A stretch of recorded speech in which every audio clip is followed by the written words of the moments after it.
This channel does not promote any violence, harmful, or illegal activities. All content provided by this channel is meant for an educational and information purpose only. চাইব যে এই যে ভারত যেটা বলেছে যে সংখ্যালঘুদের উপর যে বিষয়গুলো হয়েছে এবং যেভাবে ডক্টর ইউনূস শাসন কার্য পরিচালনা করছেন তাতে ভারত একদম খুশি নয়। উল্টো দিকে আমরা দেখতে পাচ্ছি যে হিজবুত তাহরির মতো অর্গানাইজেশন ঢাকা বারবার তারা অবরোধ করার চেষ্টা করছে। একটু দেরিতে কি ঘুম ভাঙলো ডক্টর ইউনূসের এবং তাকে কি এখন সত্যি প্রমাণ করার আছে নাকি এরকমই চলতে থাকবে, সেই মহেন্দ্রক্ষণের অপেক্ষায় থাকবে হচ্ছে বাংলাদেশ যে শেখ হাসিনা ঠিক তিনি ফিরবেন, তারই কি এগুলো লক্ষণ দেখা যাচ্ছে? আপনি কিভাবে দেখছেন ব্যাপারটাকে? প্রথমেই বলি, এই নোবেল পুরস্কার জয়ী, শান্তি পুরস্কার জয়ী এই মোহাম্মদ ইউনূস আমার চোখে এই সাবকন্টিনেন্টে ওসামা বিন লাদেন এবং এই মুহূর্তে সে সবচেয়ে বড় সন্ত্রাসী এবং বাংলাদেশকে সন্ত্রাসবাদীদের বদ্ধভূমি তৈরি করেছে এবং 53খানা সন্ত্রাসবাদী সংগঠন তাদের মানে মেন্টার এই ওসামা, মানে আমাদের এই সাবকন্টিনেন্টে Osama bin Laden Mohammad Yunus. এবং খুব পরিষ্কারভাবে বলছি, প্রথম মেটাকুলাস ডিজাইন উনি করেছেন। ছোট করে বলি, তিনি হাসিনাকে মারতে পারেননি, তিনি সন্ত্রাসবাদীদের ঢুকিয়ে দিয়েছিলেন ছাত্র আন্দোলনের মধ্যে। দ্বিতীয়, হাসিনা ভারতে চলে আসার পর তিনি প্রচুর সরকারি সম্পত্তি নষ্ট করেছেন, 400 থানা জ্বালিয়েছেন, 35,000 আওয়ামী লীগ কর্মী গুম হয়ে গেছে এবং সিভিলিয়ান মারা গেছে, প্রচুর পুলিশ মারা গেছে। পুলিশ ব্যারাক থেকে এখনও বেরোচ্ছে না, কিছু কিছু থানায় বেরিয়েছে। এখনও বাংলাদেশের পুলিশের স্বাভাবিক অবস্থায় ফিরে আসেনি। মাত্র 20% থানাতে পুলিশ অ্যাক্টিভ, 80% থানাতে পুলিশ অ্যাক্টিভ নয়। বাংলাদেশের ল অ্যান্ড অর্ডার সিচুয়েশন খুব খারাপ। হিন্দুদের ওপর নির্যাতন দিনে দিনে বাড়ছে। এই 53খানা সন্ত্রাসবাদী সংগঠনের হিন্দু মন্দির ভাঙা হচ্ছে, হিন্দু মেয়ে রেপ করা হচ্ছে, ধর্মান্তকরণ করা হচ্ছে, সম্পত্তি জোর করে টাইটেল চেঞ্জ করে দেওয়া হচ্ছে, কোর্টে কোনো রকম অ্যাডভান্টেজ পাচ্ছে না, জোর করে সম্পত্তি নিয়ে নিচ্ছে, নামাজ পড়ানোতে বাধ্য করা হচ্ছে। একটা বাংলাদেশে অদ্ভুত অচল অবস্থা চলছে এবং এই অচল অবস্থায় ভৌগোলিক অবস্থানগত বাংলাদেশের ভারতের কাছে গুরুত্বপূর্ণ। কেন?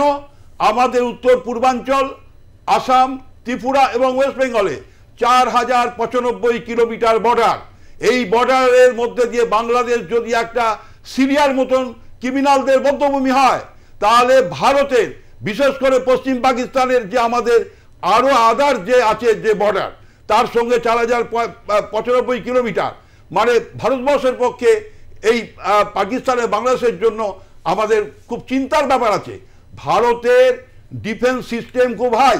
ভারতের পররাষ্ট্র কমিশনের নীতি নির্ধারণ কমিটি ওয়ার্ল্ডের মধ্যে একটা বিখ্যাত নীতি নির্ধারণ কমিটি।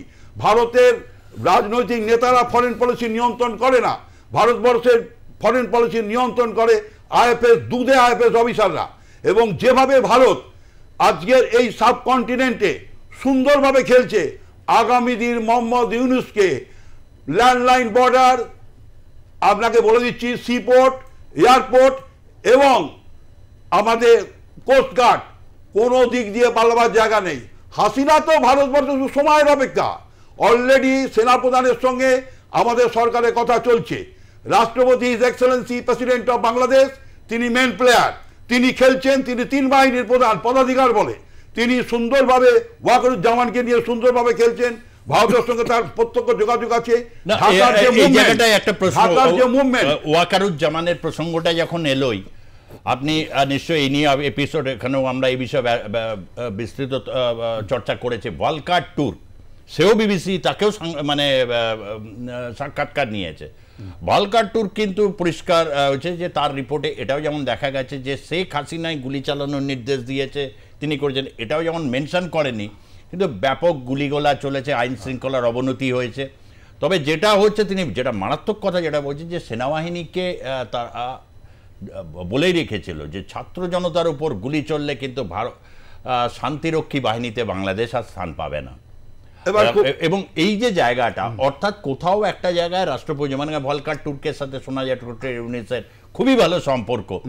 এই যে বিভিন্ন ক্ষেত্রে মেটাকুলাস ডিজাইন তো আর একদিনে রিভিল হয় না, ধীরে ধীরে রিভিল হয়েছে। ফলে এরকম একটা জায়গা থেকে দাঁড়িয়ে আমার কথাটা হচ্ছে, যখন এই রিপোর্টগুলো আসছে, তাহলে শেখ হাসিনাকে কি তারা রেজিস্ট করতে পারবে? মানে যে কোনো ক্ষেত্রে অনেকেই বলছেন নির্বাচনের দিন ঘোষণা আগে শেখ হাসিনা আসবেন, কেউ কেউ বলছেন যে 17ই মার্চের পর এরকম একটা শোনা যাচ্ছে বাংলাদেশ যে কোনো মুহূর্তে ঘোষণা আসতে পারে, এবং আওয়ামী লীগ কর্মীদেরকে সতর্ক থাকতে বলা হয়েছে এবং প্রস্তুত থাকতে বলা হয়েছে, এরকম শোনা যাচ্ছে। এটা এটা এটা এটা নিয়ে কিছু বলবেন? প্রথমেই বলি, হাসিনার বিরুদ্ধে যে অভিযোগ যে সেনাবাহিনী বা এলিট গ্রুপ সিকিউরিটি তারা গুলি চালিয়েছে, কথাটা কমপ্লিটলি ভুল।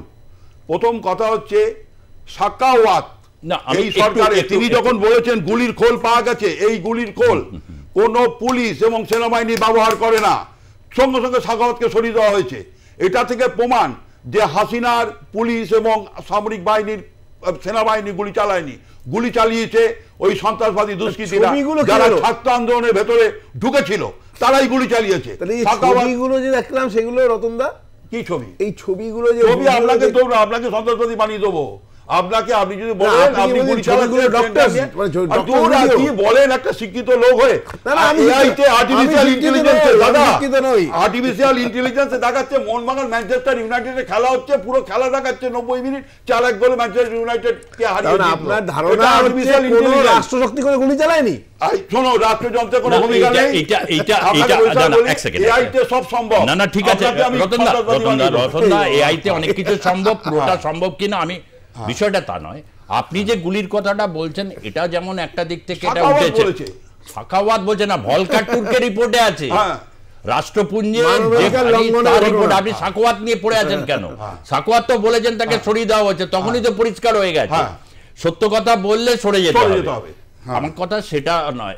একেবারে তিনি কিছু তিনি সেই সময় করছেন মেট্রো রেল কিভাবে চলবে বাংলাদেশের, বাংলার ঘরে ঘরে আলু চচ্চড়ি ভাত কিভাবে হবে, শেখ হাসিনা তখন এটা চিন্তা করছেন।